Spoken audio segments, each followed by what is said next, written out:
Yeah, I'll react to that, sure. Okay.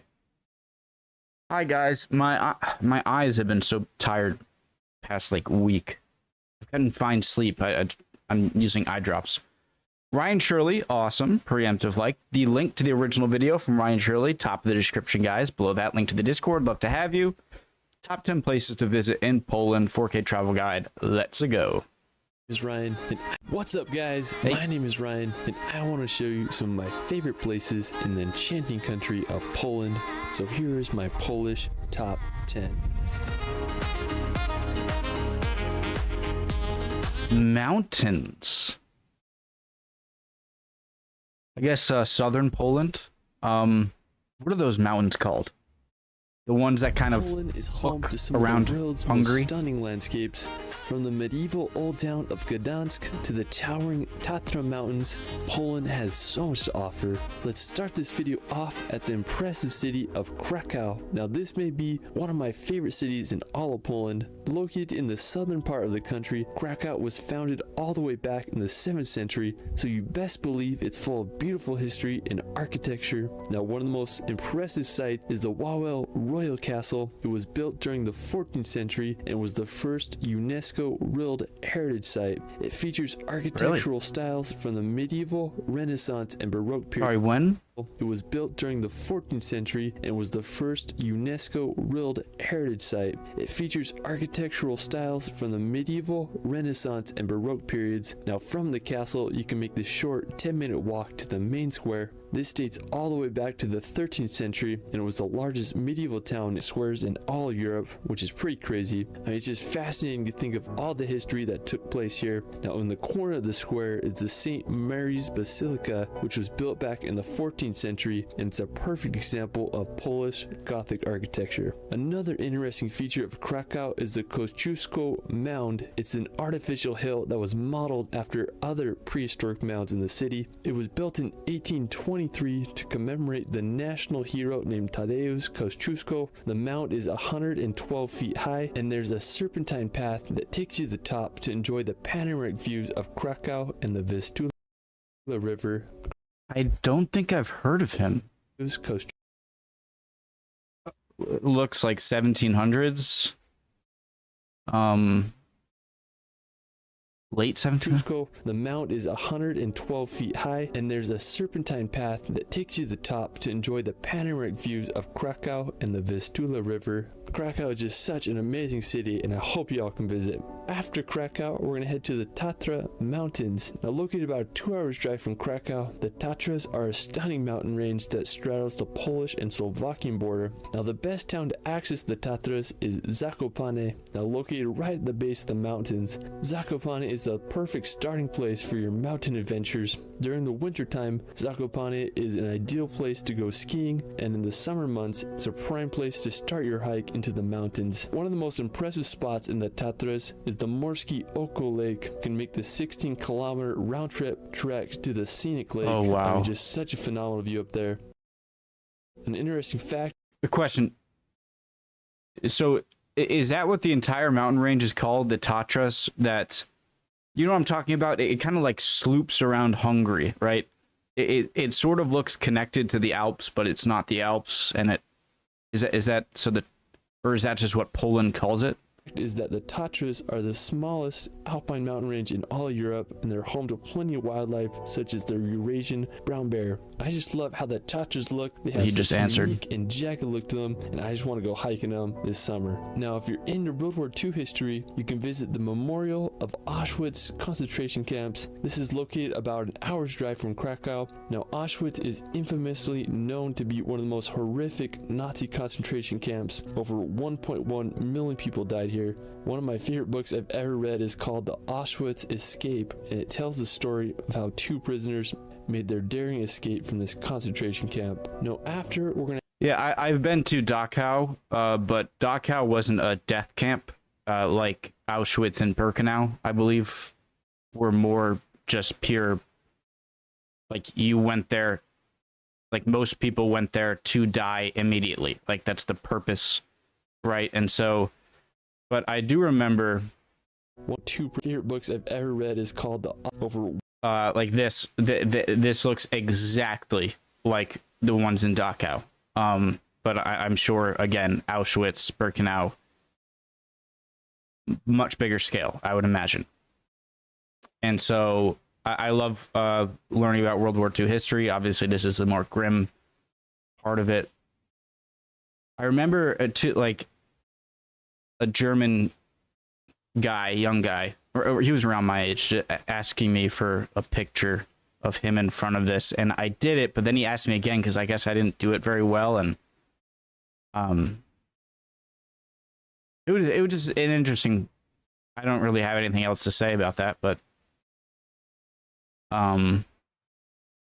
yeah, no, crazy, and that would definitely be one of the places I would definitely want to visit. 1.1 million people died here. One of my favorite books I've ever read is called The Auschwitz Escape, and it tells the story of how 2 prisoners made their daring escape from this concentration camp. Now after, we're going to head to the northern part of Poland to visit Sopot. Now located right on the Baltic Sea, Sopot was established in the 8th century and grew as a commercial trading post and fishing village. Over the centuries, Sopot faced adversity as it was abandoned, burned, and then rebuilt, but in the early 19th century, Sopot started to gain popularity thanks to its spa and public baths, and it quickly became a holiday resort town. Today, Sopot is a thriving tourist attraction, where there you can take a walk on Europe's longest wooden pier, or you can enjoy the swans and endless sandy coastline. Now I understand why it's called the Polish Riviera. No, It's, oh wow, that's nice. See, I love this. You can tell. I feel like I bring up the architecture style, but you can see a little bit of it there, of the front-facing building step style. I'm just curious where that came, but I'll it's so interesting to see like this style of trees next to a really nice white sandy beach. That just seems unique to me. after Sopot, we're going to head over to neighboring Gdansk. Located just a 15 minutes drive from Sopot, Gdansk is one of Poland's oldest cities with a fascinating history with periods of Polish, Prussian, and German rule. That is so beautiful right here. You can see the boat there too, ship, but just beautiful, perfect sunlight too. Makes it even better. Amazing.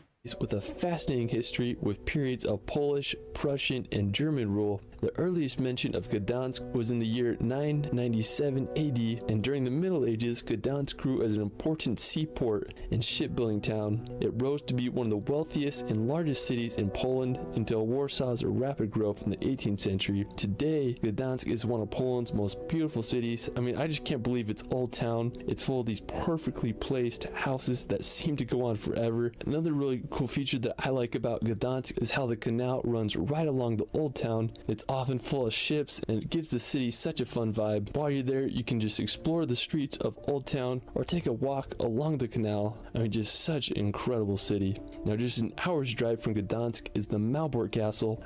Makes me so happy that a country that I often think of this with Germany too, of that, you know, so much of it I'm sure is going to be destroyed, or it's obviously not current day, it's rebuilt, a lot of it, that it just Poland, which has just been in the middle of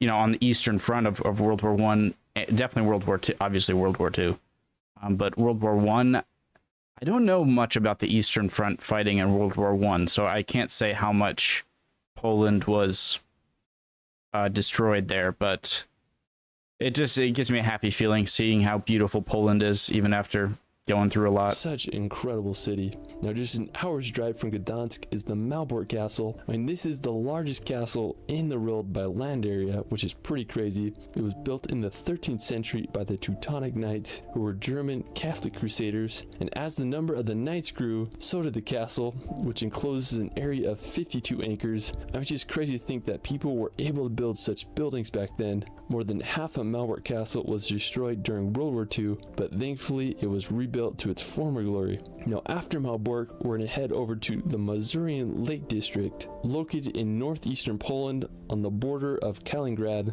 This lake district is one of the most visited lake districts in all of Central Europe, and it's home to over 2,000 lakes. It's a perfect place to go sailing, fishing, or just swim in the lake. I mean, I just can't think of a better place to go on a hot summer day. Now aside from the lakes, the area is full of beautiful forest, perfect for hiking and exploring. The Masurian Lake District is definitely a hidden gem that deserves a visit. Another scenic place for nature lovers is the Pianine National Park. Now located in both southern Poland and northern Slovakia, Pianine is one of the oldest and smallest national parks in all of Poland.